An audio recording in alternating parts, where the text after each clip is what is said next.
Hello, everyone. We would love to take you all on a far out journey deep into space, deep into Star Trek fandom. Are you still up for it after listening to our first episode?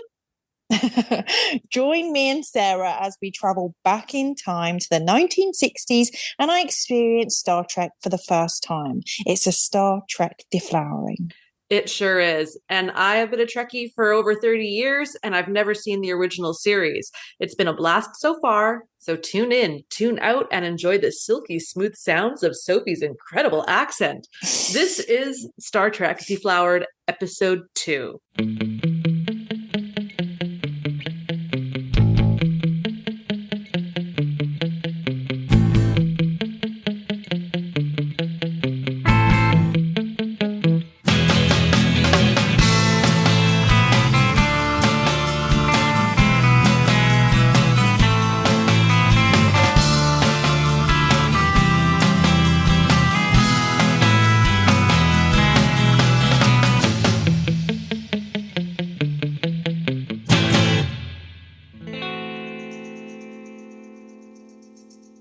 Hello, how are you? I am amazing. Well, I'm anxious because I fly tomorrow. I get a bit of anxiety the day before you fly, but I'm good.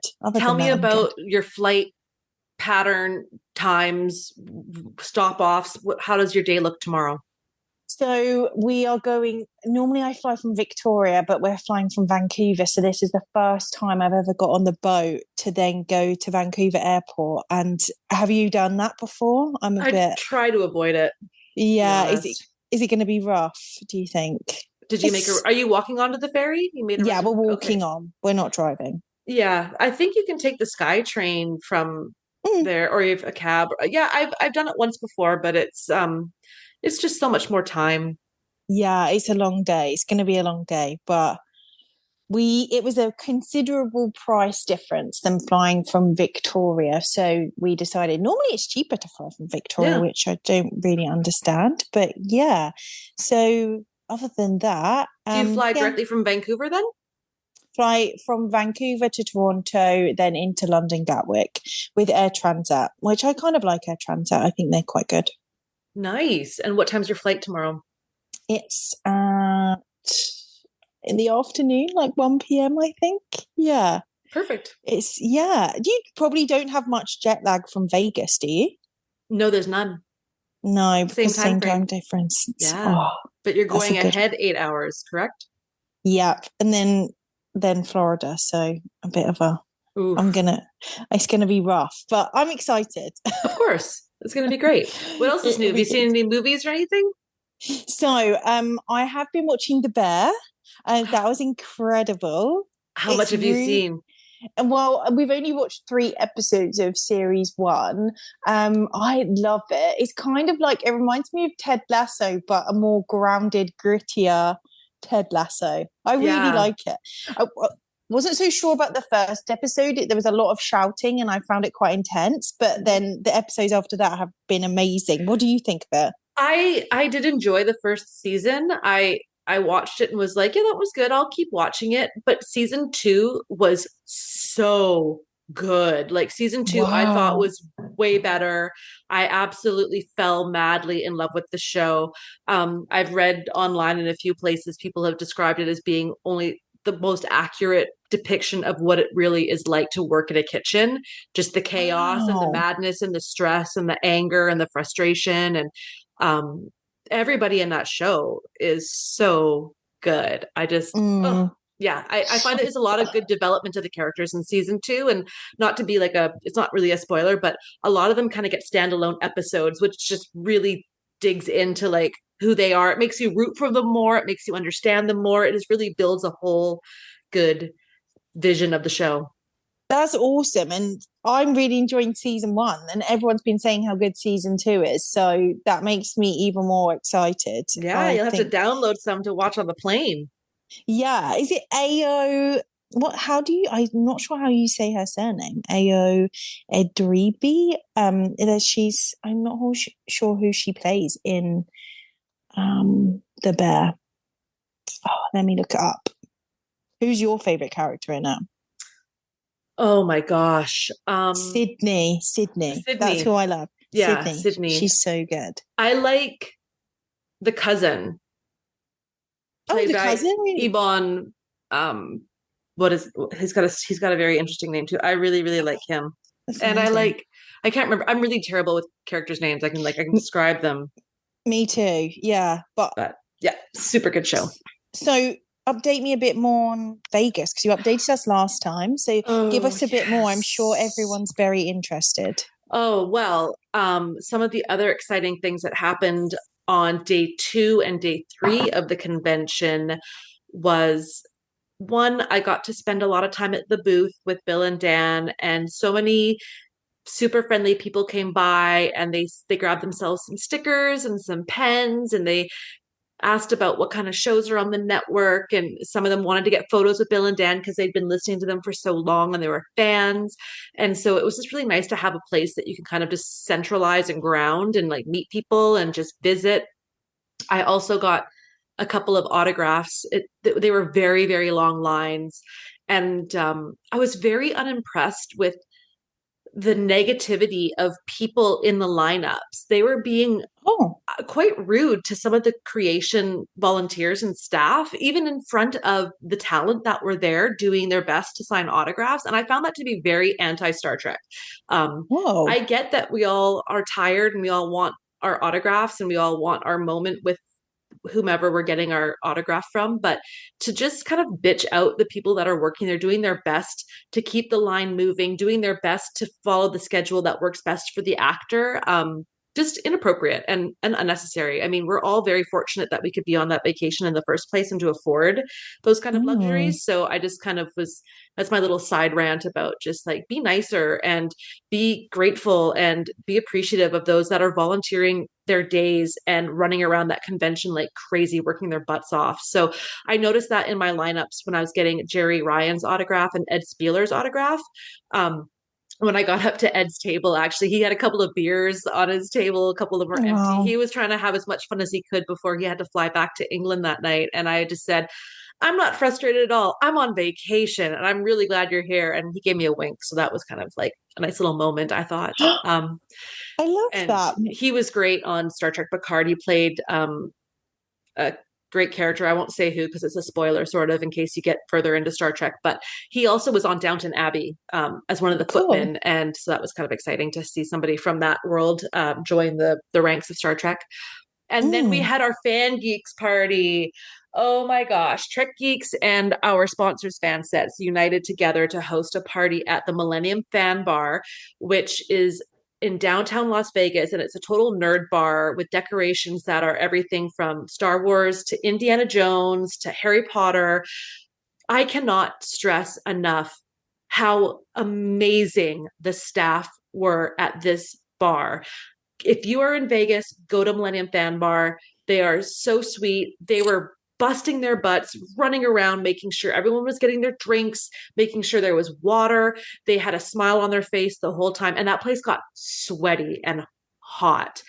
But I had a great time. I was helping Bill and Dan just kind of keep things moving. It was my job to get food for the actors that were there. We had 3 guests that they podcast with, which was Bonnie Gordon, John Billingsley, and Michelle Hurd. I kept an eye on their reserved tables to make sure no one tipped their seats because the actors had brought obviously some guests with them and they wanted to have a section that was a little bit more separate Mm. so people wouldn't be bothering them. I ran around and made sure they had waters and cocktails, and Doug Jones was there, as well as a couple of other people from Cool Waters. So it was definitely more of a work thing for me than it was a party. But at the end, when everything was kind of done, I had a couple of drinks. I had one of the best tacos I've ever had. And it was a really successful, fun night. And I That think people sounds had a good time. Yeah. that sounds awesome. That bar sounds incredible. I It's really want to go. really, really cool. And the guy wants to franchise. And I was like, you got to bring one over to Canada then, get one over in Vancouver. Yeah. Yeah. So that was some of the highlights of the other days that I was there. Just busy, busy, busy with parties and autographs and seeing fantastic actors on stage talking about lots of cool stuff other than Trek because of the union SAG strike. They had to keep their conversation about actual Trek limited, but that they all had great stories about their experiences growing up and what got them into acting. And yeah, it's very cool. Sounds amazing. I'm Mm-hmm. jealous. Mm-hmm. You'll come next year. Yeah, no, because you're talking about the Trek Geeks party. Maybe it's a good time to lead into our fan sets thing. Yeah, that's a great idea. Good Woohoo. segue. All right, folks. You know, we'd like to take a minute to thank our friends at Fansets for being the presenting sponsor of the Trek Geeks Podcast Network. Lou, John, and their incredible team are always working hard to put out the next best pin. I'm so proud to know these folks, and I want to give a real shout out as well to John Billingsley, who played Dr. Phlox on Enterprise. Together, they created and sold 100 signed Dr. Phlox pins at Star Trek Las Vegas, with all proceeds benefiting Ken Mitchell and his family. So check out fansets.com and do some shopping. They have hundreds of Star Trek pins to choose from. Load up your cart. Use our special discount code TrekGeeks in all caps, no spaces, to get 10% off your order. And if you're in the US and you spend over $30, the shipping is free. Woo woo! Fansets. Our pins have character. Okay. Are you ready for Sophie's History I Hour? am so excited for your history. I didn't even open up this Trello ticket. I wanted to be fully surprised and engaged in your conversation. So please. Okay, this is Sophie's History Hour to understand the zeitgeist, the time that Star Trek was on, because I'm very interested in that. So, in the 1960s, a bank could refuse to issue a credit card to an unmarried woman. Even if she was married, her husband was required to co sign. As recently as the 1970s, credit cards in many cases were issued with only a husband's signature. It was not until the Equal Credit Opportunity Act of 1974 that it became illegal to refuse a credit card to a woman based on her gender. So we spoke about contraception in the last episode and now credit cards. And like you said about contraception, it doesn't seem that far away. And this doesn't seem that far away either, does it? It is No, mind as blowing. somebody who was born in 1980, and I have friends in my social network that are a few years older than me, they were born when this was still a practice. And that is, you know what? I'm just going to say it. It's disgusting. Mm. You said it on the last episode about leaving us a voicemail, and I think that's something that I'm really interested in now. I've been watching Star Trek for the first time. It's just understanding what it felt like at the time, if you watched it when it aired, how it was portrayed, if you think that these sort of things impacted the view of it. I'm so interested in that. So please leave us a voicemail if you watched it. Like you said, there's a Yeah. wide variety of ages watching. Yeah. Well, the thing that really surprises me, 2 points about this is I thought that this may have been something that could have been rectified earlier in history in two different time frames. One, during the war, when the men went overseas and the women got into the workforce, there would have been a great opportunity to open their rights for banking. But Mm, also in the 50s and 60s, you started to see the real commercialization of a lot of things, the building of a lot of products. And you'd think that those people would rally against the banks and be like, we want women to spend money and buy our crap without their husband's permission. Let's get them the money so they can build bad credit and buy all our stuff, buy our makeup, buy our shoes, buy our purses. Like, yeah. Because it's yeah, still advertising stuff to us, telling us how we should look. So maybe we should have a credit card as well to buy those things if we want yeah, to. Yeah. very interesting. Good Very deep interesting. dive. Thank you for that. So we're going to switch things up a little bit from the last episode. We're just kind of playing around with our, format and how we want to make sure we're just getting in the good conversation about our episodes. So in this week, we are covering Where No Man Has Gone Before and The Naked Time. So let's start off with Where No Man Has Gone Before. Sophie, I believe you have a synopsis to start off with, and then we're just going to roll into some great conversation that we'll talk about what we liked, what we didn't like. We'll talk a little bit about some of the fun trivia and just kind of a little hodgepodge of everything. I took this amazing synopsis from Internet Movie Database because I'm not as good at writing synopsis as you are, Sarah. So there you go. So, when Captain Kirk and the crew of the Enterprise attempt to leave the galaxy, an electrical barrier has an immediate impact on two crew members, Dr. Elizabeth Dana and Lieutenant Commander Gary Mitchell have in the past both tested quite high on an ESP rating scale. Mitchell almost immediately begins to acquire superhuman powers. His mind becomes a sponge and he gains more knowledge as he develops telekinetic abilities. Knowing from a recovered space probe that a similar occurrence took place nearly 200 years before, Kirk is faced with the task of marooning his good friend Mitchell and Dr. Dana on an isolated planet. Another banner beautiful production of a synopsis from Gary KMCD on Internet Movie Database. So this has an IMDb rate, IMDb rating of 7.7, and this is episode 4 based off of Canadian streaming services. Excellent. Yeah. That's a good little summary of what we watched and what we saw. And I think we should just dive right into it and start talking about Dr. Elizabeth Denner. Yes. She was a great character. And tell me some of the things that you liked about her and some of the things that you didn't really like so much that happened to her character.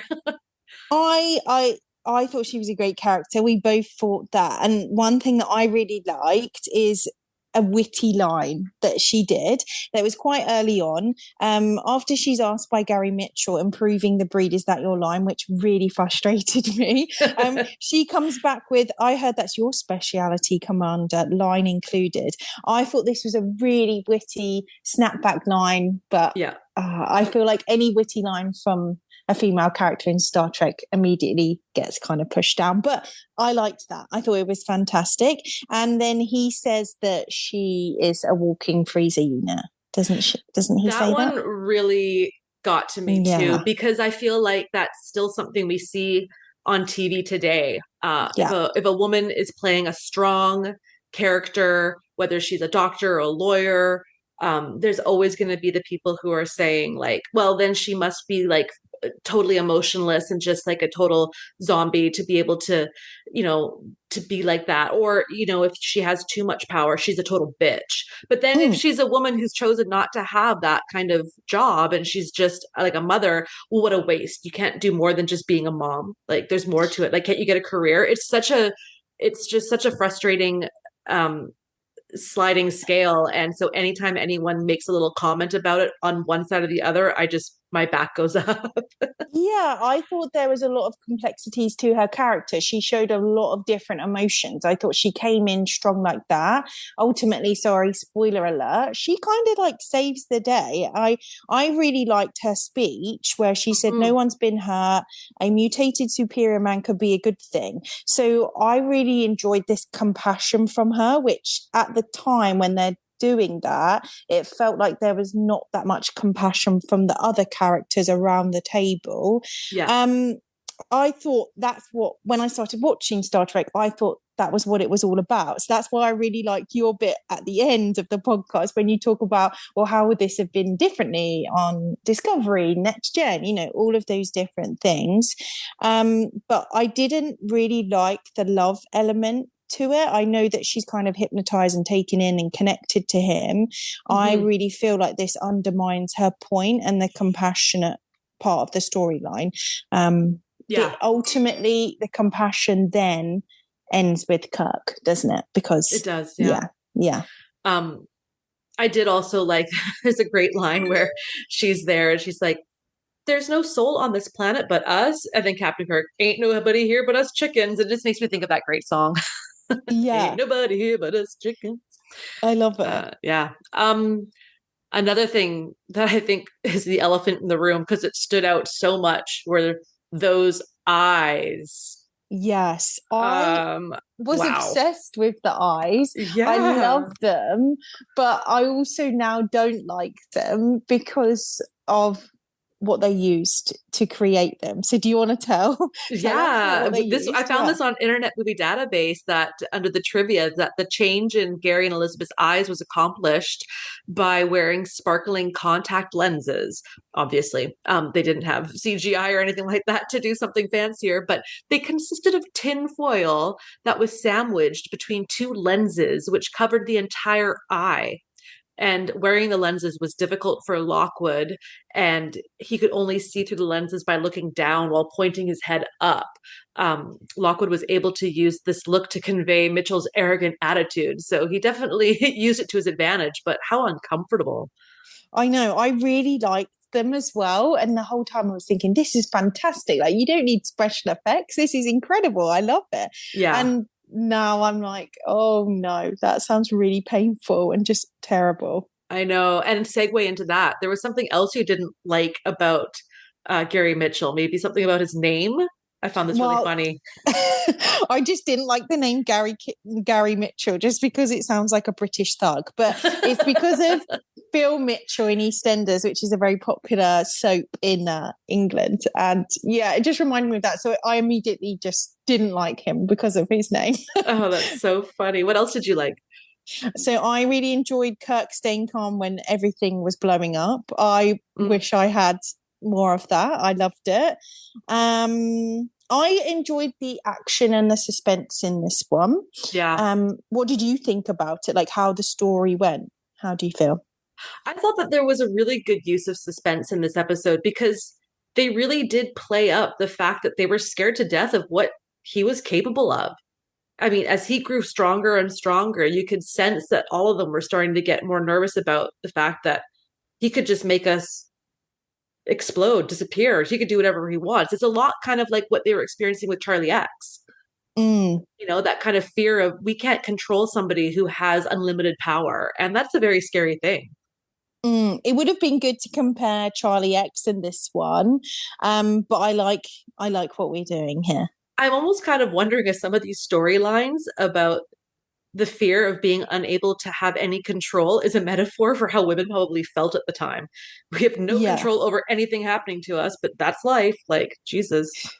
Yeah, I mean, I feel like this will be more in the next episode, but I'm really kind of getting bored of the beauty standards of women storyline here. That the Yeah, the worst thing that can happen to us is just getting old. But that's for another episode. And was there absolutely. anything that you disliked or liked about this Um, one? I mean, I thought Elizabeth Denner was a great character. I would love to have Mm, seen more of her, maybe had a couple of episode arc before she dies. But yeah. you know, it's the 60s. You're only going to get so many women on this on an episode at a time, so got to get used to it. And the ending again, it makes me think back to Charlie X and the Man Trap, where there's just again they're dead. Like not a lot went Mm, into kind of finding ways to maybe reverse the situation or cure them or just maybe this could have been a really good two-parter episode where you extend the storyline and you find a way to help them or control them, but yeah, I mean it is what it is. so you might have a lot to add in your bit at the end about how it could have been done Totally, differently. Yeah. totally. What's your misogyny rating and your episode rating of Where No Man Has Gone Before? Oh, let me see. I gave the misogyny, you know what? I gave it a 4. I didn't really give it super high because even though there was a few digs at Elizabeth Denner for being a walking, talking freezer unit, I thought it was still a really great character that they gave power to. They gave her a strong sense of responsibility, duty. Not bad. And for the episode, I gave it a 6. Like it was a good episode. I don't think it's one that I'm going to consider like my top 5 of all time, but I enjoyed it.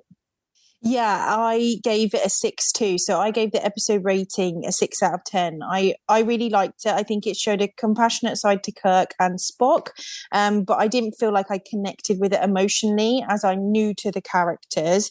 And probably all of the viewers are new to Kirk and Gary's friendship. So that I didn't. I mean, have you seen Gary before? Do you know much about him? No. I think So this is a standalone episode for him too. Yeah. So my misogyny rating was one lower than yours. I actually think this is probably going to be one of the lowest ones, although that freezer line really annoyed me too. Gary Mitchell holds that woman very closely, which I didn't like. You know, when it's Yeah. kind of like crashing and then yeah, I didn't enjoy that. And at one point Lee comes in shocked that they are getting very close, the doctor and Gary Mm. Mitchell on the bed, but doesn't really say anything. So not a very high misogyny rating. Quite low, 3 out of 10 for this one. Yeah. So Enjoy those episodes while we can because it gets worse. It gets worse, people. it sure does. Are you going to tell us about the naked time then, Sarah? You're out of your Vulcan mind, Spock. I am. It is time to move on to the naked time. We have a second episode here to cover. Let me give you a description of the episode. Um, Here we have the episode that birthed one of my favorite Next Generation episodes, The Naked Now. And fun fact, it is the first episode that I recorded with Haley for the Rewind, was covering that episode. That's amazing. The crew are on a planet where all those they were expected to meet with are dead, frozen in the strangest scenarios. We're talking fully dressed in the shower, people. And then some ooze makes its way onto a crewman who stupidly removed his protective glove. I mean, come on. All you had to do was suit up, and you do that? It's total amateur hour. He's infected by something, and it spreads it around, and the results are rather funny. Folks behave as though intoxicated, and their judgment is definitely foggy. This makes some folks manic and hurt themselves. It makes others want a sword fight. It makes folks sing, take over the ship, declare their love for one another, and it gives Spock all the feels. Poor guy. The ship is taken over by Helmsman O'Reilly, and the ship is hurtling towards the planet, destined to crash, killing them all. Scotty, with Kirk barking in his ear and sweating profusely, has to break into the engine room, reboot the ship before it burns up. McCoy realizes the water infected the crew and it's passed on via perspiration. Spock then goes into full brainiac mode and talks antimatter and time to affect the engines, and the engine output makes the ship accelerate, and they actually go back in time 72 hours or something, thus avoiding the issue to start, but noting that the time travel is something they might want to do again. Stay tuned. Dun dun dun. That was an amazing synopsis, much better than mine. So Don't say let's that. but it was very, very good. So let's start our conversation. What did you like? What did you dislike about this one, The Naked Time? There was definitely some relationship building in this episode. I noticed that we saw a little something something happening between Nurse Chapel and Spock, and she was all go girl towards it. And as somebody who's been watching Strange New Worlds, and they touch on this exact relationship, it's really fun to see where it started. And happy to see Majel back. She was obviously the person who played number one in the cage. Did you recognize her? Oh, no, I did. That's Gene Roddenberry's wife, Nurse Chapel. That's amazing. I'm pushing the cage out of my out of my memory, I think. But that is awesome. That's good trivia there. Yeah. Did you sense any tension between other characters? I was not a fan of Spock and Kirk's tumble. This is my first dislike. I loved it and I didn't like it.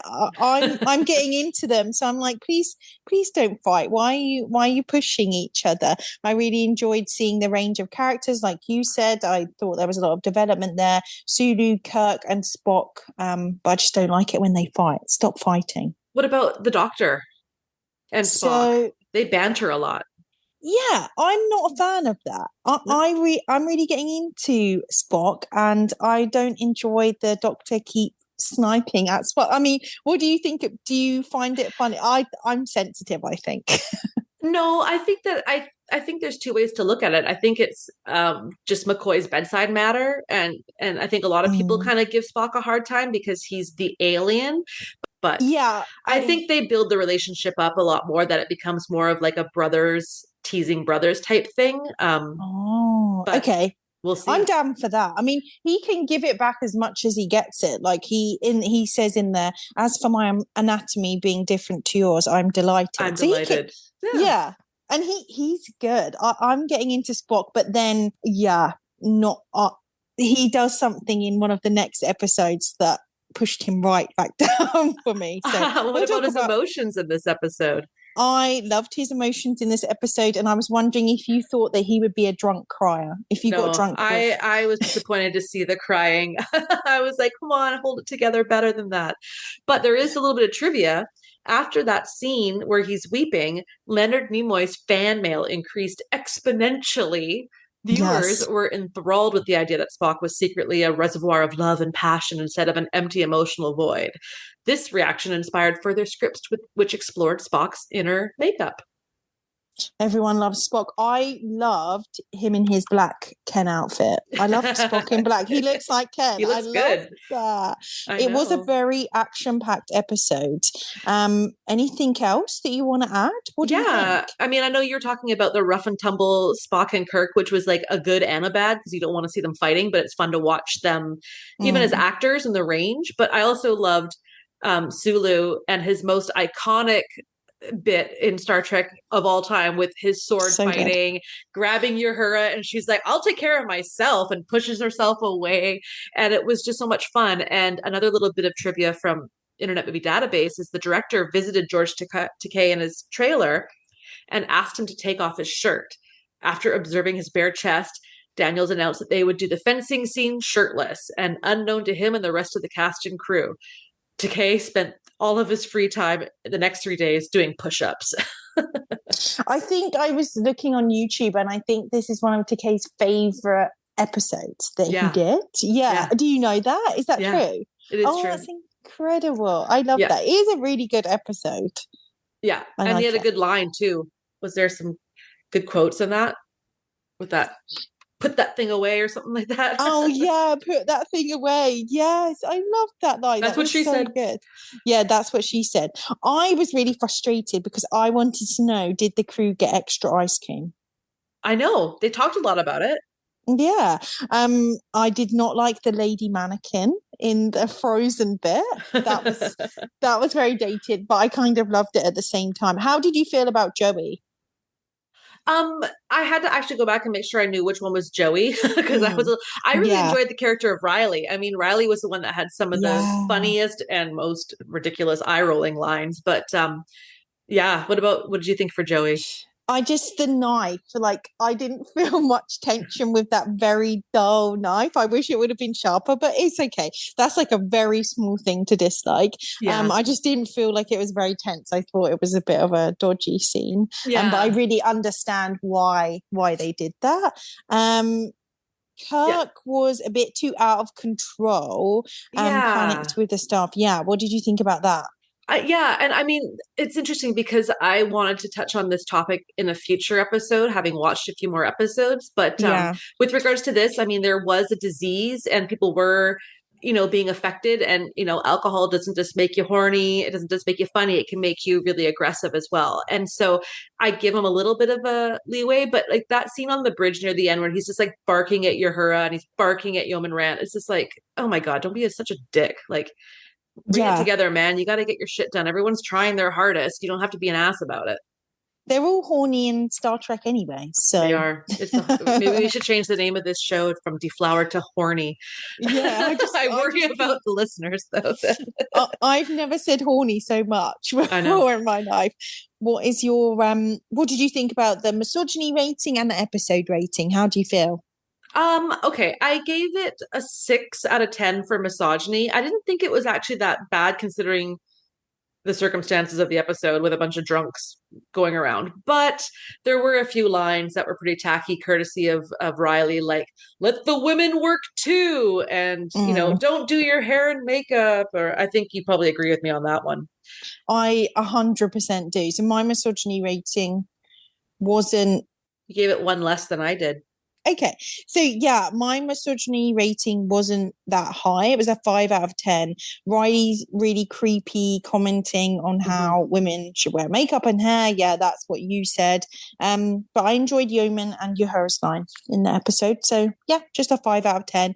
Episode rating. Whoa, yours is so much higher than mine. I know. I doubled it. I gave it an 8 out of 10 because this episode is fun, in my opinion. Yeah, I only did a 4 out of 10. I feel bad because I was really, Oh. really excited about this episode, but I didn't enjoy it as much as I thought that I would. I think that's why I gave it a low rating. But you have that connection with your other episode, so you should talk about that. It is time for the Sarah Hour. Yes, let's talk about Where No Man Has Gone Before briefly. The only thing that I stood out with this one was the character of Denner. She was a doctor that had a bit of a background in psychology, and I kind of Mm. wondered if maybe that was an inspiration for Counselor Troy, who is a character from The Next Generation. I was wondering if maybe this was a little bit of a this was a cool idea. We should have someone on the bridge all the time helping people with the psychology of being out in Yeah. space and all that kind of stuff. So, yeah, I just seeing her character was as brief as it was a good blueprint of some of the great characters we see in future series like Kira and Jadzia and Janeway. So good on them for writing her so soon. And actually, what was the original pilot that first aired on TV? Um, Now, the Naked Time, that's the crossover that I was talking about. The third episode, season 1 of The Next Generation, they come across a ship in distress, and everybody on the ship is frozen solid, just like on the Oh. planet. And they contract the same disease, making them all act like drunken idiots, and the ship's out of control. Even the android, oh no, Data was not affected by it, but there was some romance, there was some ridiculousness, there was definitely a lot of laughs. I think it's one of the best episodes ever. I thought it was so funny when I was a kid. I still find it really funny. But I What? think like this one, sorry, go ahead.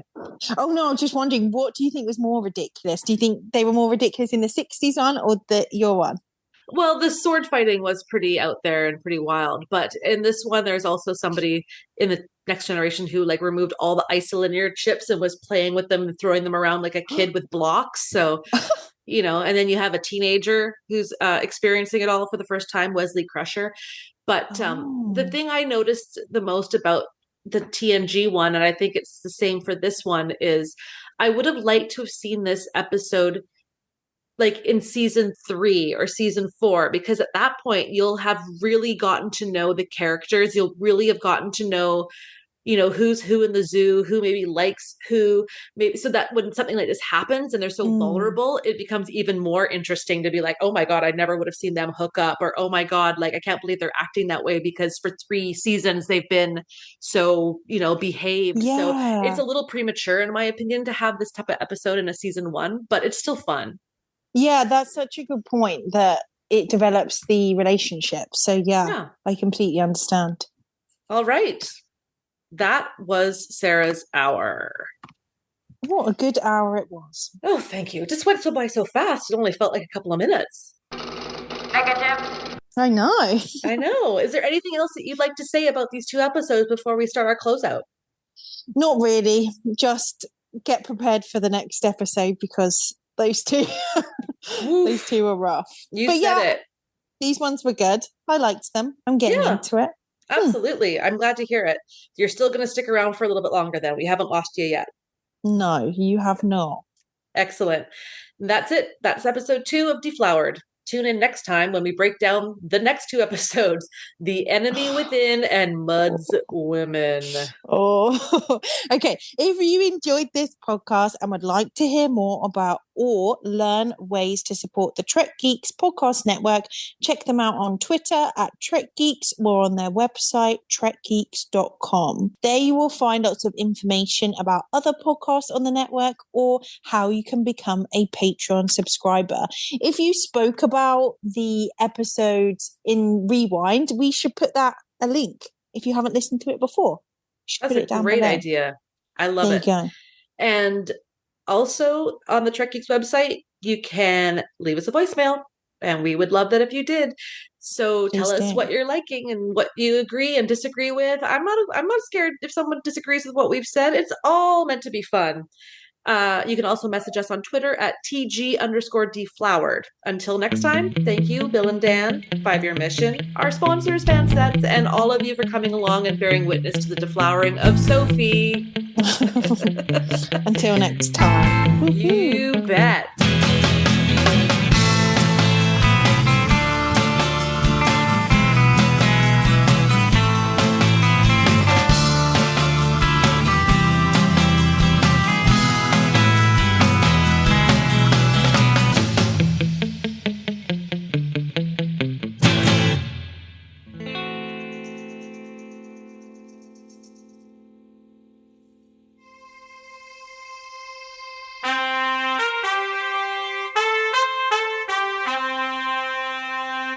Coconut.